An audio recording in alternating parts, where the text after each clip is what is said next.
I'm going to be talking to Lance Mortlock from Ernst & Young. He's written a very interesting book called Disaster Proof, and it's about planning in the post-pandemic era.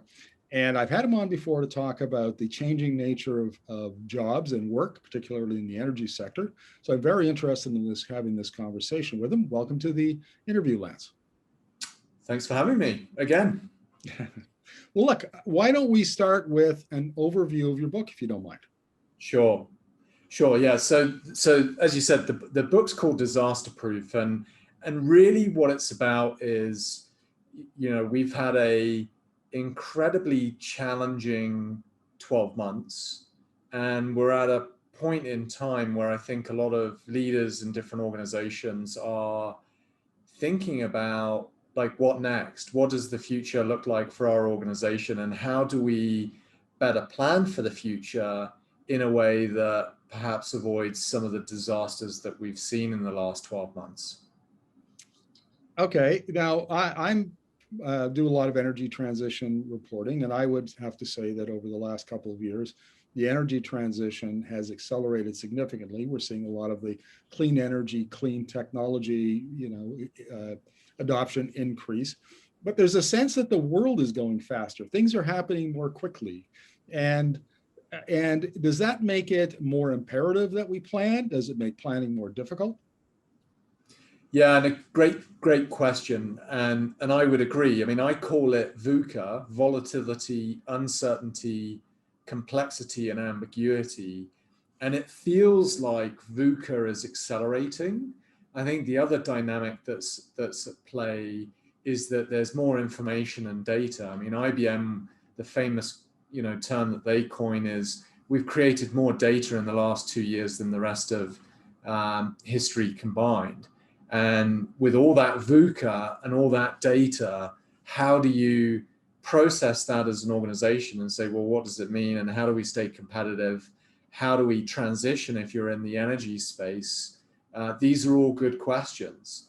And what I try and address in my new book, Disaster Proof, is to say, there are good tools and techniques, some of them existing and some of them quite new, that can help you think about the future in a more progressive way. And I think, gone are the days of just reacting. I think organizations need to be way more proactive, and I think they can leverage these kinds of tools to help. Would you agree that not only do organizations have to plan, they have to adjust to the volatility, VUCA, as you say, but also there are opportunities to be seized. I mean, the transition, I wrote an essay the other day that said that the 2020s are going to be like the 1920s, when farms, tractors displaced horses on farms, and trucks and cars displaced horses from cities. And all of that change was a huge opportunity, economic and business opportunity. And it seems to me we're seeing the same sort of thing here.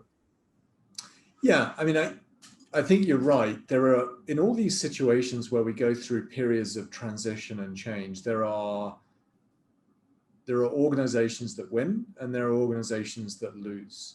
And those that win and those that will be successful will be the ones that build what I call strategic flexibility or nimbleness in the book, to be able to see, there's a future here, there's a future here. We don't quite know which future is going to play out, but we're going to build that flexibility in our organization, and the shock absorbers or the resilience in our organization to be able to adapt and react depending on how the context plays out. Like, I don't have a crystal ball. I don't know exactly the way things are going to play out in the future, but what we do know is, change is inevitable. And now more than ever, having spent, the last 12 months dealing with a huge amount of volatility, is a great time to be thinking about the future and building strategic flexibility in your organization.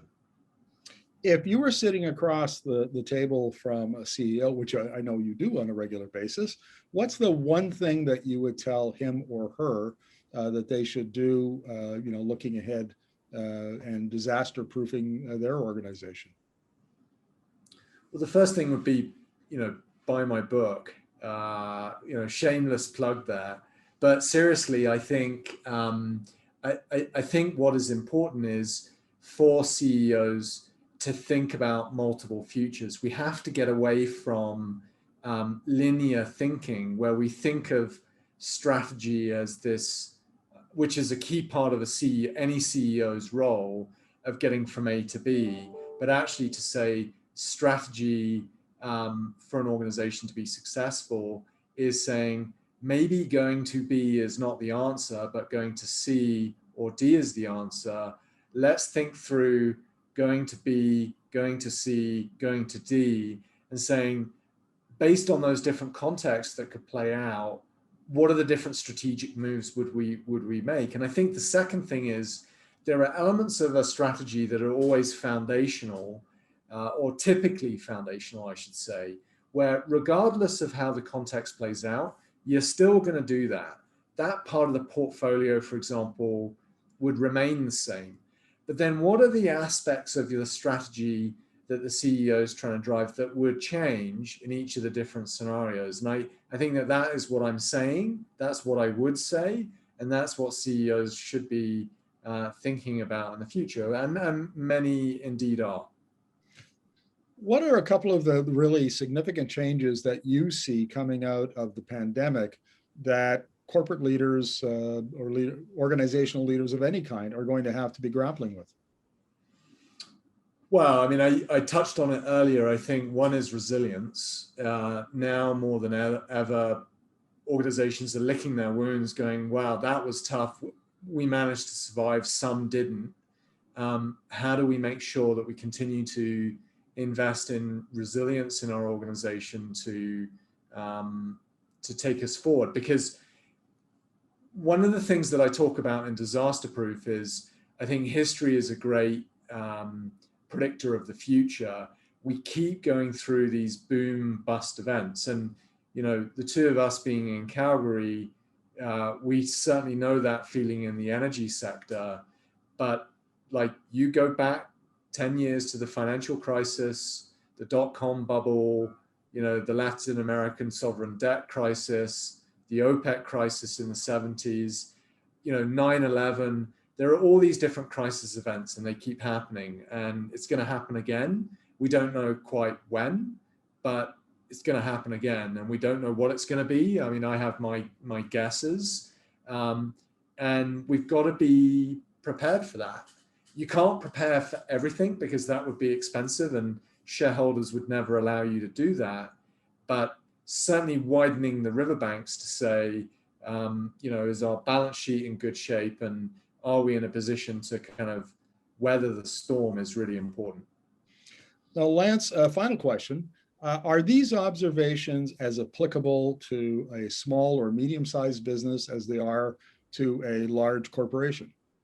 Yeah, absolutely. I mean, I think with all these things, you can scale future thinking and the use of scenarios and the concepts I talk about in Disaster Proof up and down. So it can be a multi-month exercise with a foundation of research, a multi-day workshop, an engagement across the organization. And you've seen this successfully work in organizations with thousands of employees like Shell, Rolls-Royce, and others. But I've used it, others have used it in very small organizations. In fact, I'm working with a non-for-profit right now where we're leveraging some of it. And it's a one-day exercise where we're challenging the leadership team and the CEO to think in a different way. And that can be equally as valuable to really help challenge leaders to think about the future in a different way so that they can be better prepared in a post-pandemic future. Well, Lance, thank you very much for this. Always appreciate your insights, and good luck with the book sales. Thank you. Thanks for having me.